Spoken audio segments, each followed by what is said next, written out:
The electric compact crossover segment is heating up, and this is one car you probably haven't heard too much about. Welcome everybody then to the 2025 Toyota bZ4X. It's Toyota's electric offering in the compact SUV. It is co-made with Subaru, so the GT86 slash the BRZ isn't the only project they've worked. This is also one of them. Let's see how this funky little electric car is.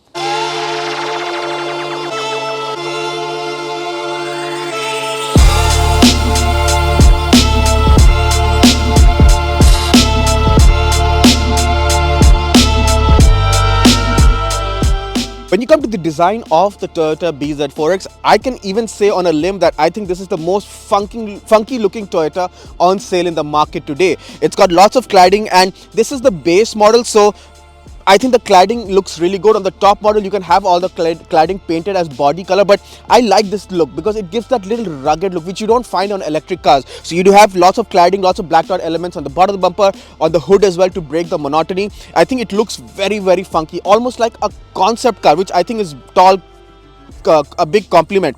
You do not have front plates because this is a Quebec number car, but even with front plates, I think this would not disrupt the looks of the car. I think it looks very good. When you come to the side of the car is when you notice that the cladding on the bumper extends onto the arches, and they are very thick. Obviously, it's not a proper off-road or a 4x4, but Toyota wants people to know that it is a crossover. It can do some of the rugged things. In fact, it almost feels like you've gotten a free car after buying some cladding. But yeah, I think it looks very funky, very different compared to other cars on the road. In fact, half the people didn't even know what this car is. I've showed this car to some of my friends. They were like, is this a RAV4? Is this a CHR? But no, this is the bZ4X, and I think that exclusivity I like a lot because people genuinely don't know what you're driving around. This is the base model, so you do have these smaller wheels as well, the 17-inch wheels. The higher variants get 18-inch wheels as well. No sunroof, no roof rails, no nothing. I think it's fairly decent looking from the side as well. You've got some cuts, and you can see the sloping roof as well, which is a little funky. But yeah, overall the looks of the bZ4X looks really good and very funky and stands out on the road. When you come to the rear, after adoring all the funky elements of the side and the front of the bZ4X, you'll notice that the rear is also very funky. You have lots of cladding on the bottom part of the bumper. You have a small lip spoiler and a huge rear glass. Small spoiler on top of the rear windshield as well. Blacked out elements works really well with the silver paint. Obviously, if you bought it in another brighter shade, I think it would look even better. You do have smoked out lights. You have some badging for the car as well. But yeah, overall, the overhang is really short, and I think it's really funky.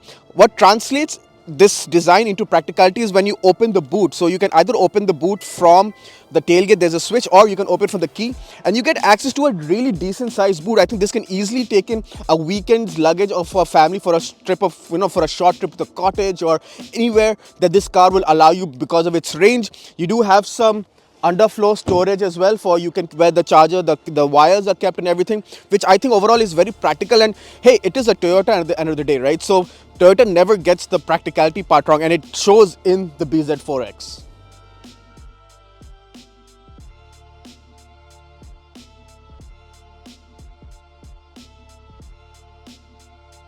I am now on the inside of the bZ4X, and as you can see, there are lots of traditional Toyota elements which you can find in other Toyotas, like the new Prius as well. So you do have the speedometer console on the screen, which is pushed away from the steering wheel. You do have this big screen as well, which has wireless CarPlay, Android Auto. You do have this funky little gear selector as well, which took me about 30 seconds to a minute to understand because it says you can turn it, but every time I tried to turn it, it didn't. So you have to push it and then turn it and then put it into reverse or drive. If you just press it normally, it's neutral, and park is a separate button. Since this is the base model, you do have lots of blank switches as well. So you have lots of blank switches on the center console, lots of blank switches beside the steering column, which I'm not a fan of, but I understand that this is the base model, and the top of the line variant would have lots more equipment that has a button dedicated for it. The steering wheel is really nice. It's very small. It feels very nice. The leather wrap is also very premium, but finding a driving position is also very tricky because you need to see what speed you're doing, and this does not have a heads-up display. So you need to see what speed you're doing, but you do not want your knees to hit the steering wheel. So finding the right balance of height and distance from the steering is a bit tricky. The steering is adjustable for reach and rake, so that is also helpful, but it took me quite a long time to find the ideal driving position. Since this is the base model, this also has fabric seats. The seats themselves are nice and cushiony. I think a bit too cushiony, and there's not too much lumbar support as well. All manual controls. You do have lots of fabric through the dash as well, which I like as well. Actually, I like the way the AC vents are cut out of the dash. They are very funky as well. You do have a center storage here, which I believe would be a wireless charger in the top of the line variant, the XLE. This is the LE, but over here it's just a storage, so it fits my phone just fine. So I can put my phone and cover it. Two cup holders, small storage on the side here, and some more storage inside as well. Overall, it's very practical. You do have lots of gloss back, which I think is a bit of a problem because gloss black is very difficult to maintain. It's a dust magnet, fingerprint magnet. As you can see, it's already very dusty, and I have been wiping down the interior every time I get into it. But yeah, it's not too bad. The whole interior is black, and it feels a bit more darker because there is no sunroof as well. So the whole dark ambience does feel a bit more claustrophobic. Not for me, but I know people who can. No automatic dimming mirrors as well, which is, I don't know the last time I saw a manual dimming mirror. But yeah, it does feel like a base model, but it does have all the essential equipment you would ever need in a car. I'm now in the rear of the bZ4X. As you can see, space is really not an issue for me. This driving position is for my height. I am 5'8". My knees are nowhere touching my seat. Enough legroom as well. You can't tuck in your feet, I think, because of the battery positioning, but you don't need to because you have lots of space. Under thigh support is a bit lacking. Backrest incline angle is also really nice, and since these are fabric seats, very cushiony, very soft, so you sink right into. 3 headrests as well. 3 passengers are also very much welcome because the floor is flat. Lots of gloss black as well. The windows are also decently big, but they are tinted because they have the privacy glass. You do have 2 AC vents in the back, and that's about it. It's all plain blanked out over here, which I'm not a very big fan of. I think that looks a bit cheap, but I get it. This is the base model. You have to forgive some things. I'm sure the top of the line variant has gloss black and it feels much more premium. You do have a center armrest as well with 2 cup holders and another storage, so 2 people can sit in utmost comfort. This seat is actually much more behind, but I know for a fact that I can fit in there as well. So yeah, space wise, the bZ4X is really well covered, and in fact, I would say right up there with its rivals, because I know something like an Ioniq 5 or an Ioniq 6 is very spacious. This, I would say, is right up there. So kudos to Toyota for packaging it well inside. I'm now behind the wheel of the 2025 bZ4X. So let's get the numbers out of the way. This has a 71.8 kilowatts per hour battery, produces about 200 odd horsepower, 201 horsepower. This vehicle does weigh 2.5 tons, roughly 2.46 to be exact.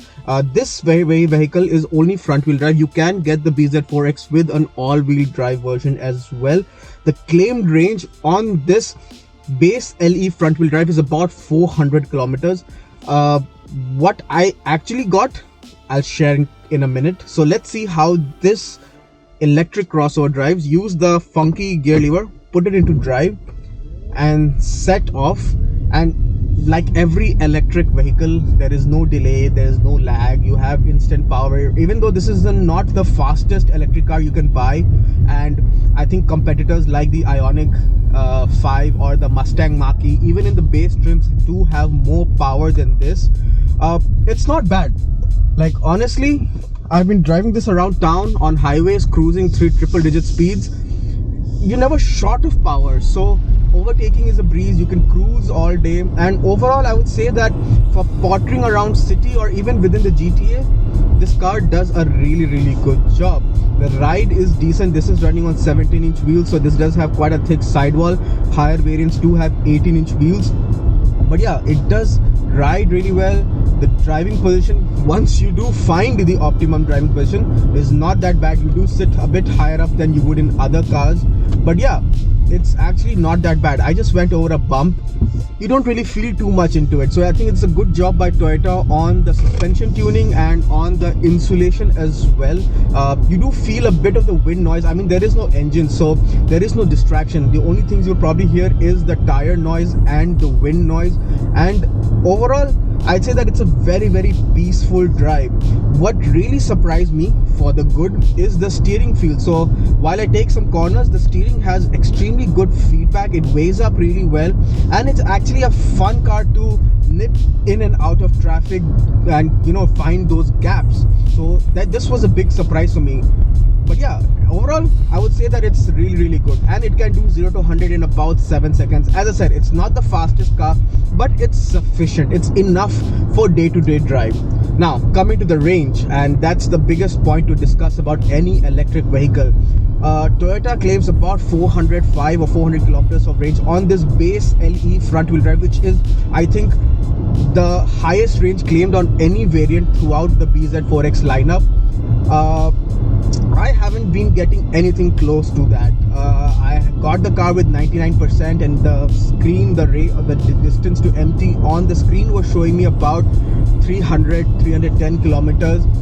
Yes, the range does go up and down if you have the AC off or the AC on, and temperatures outside have been extremely ideal for an EV, so no harsh winters anymore. I have had to use the AC a little bit, and I think the maximum I can get is about 280 to 290 kilometers, which I think is quite low. Now I understand not everybody needs a 500 kilometer range EV, especially for the price point. This car is roughly under 50k, but there is a huge disparity between the claimed and the actual real world, which I'm not particularly a fan of. I wish that usually EVs have a 10 to 20% disparity between the claimed and the real world. This is much lower than that, and most of the reviews I've seen highlight this same problem, where the range is just not quite good enough. Having said that, if you do have a fixed commute of say 100 kilometers or 150 kilometers every day, this car will more than sufficiently do the job for you, and especially if you have a home charger. This does take level 2, level 3 charging as well. The sockets are on the front fender, which is also a very peculiar place. Normally all electric cars have it in the rear, so you have to park it front facing into any charging slot, but that's not a deal breaker, that's just nitpicking. But yeah, otherwise the driving dynamics is really good. If you can live with the lower range, especially compared to its established rivals, then this car actually might do the job for you really well if you have a day-to-day commute. But if you want higher range, then unfortunately you'll have to look elsewhere. In conclusion then, the 2025 Toyota bZ4X.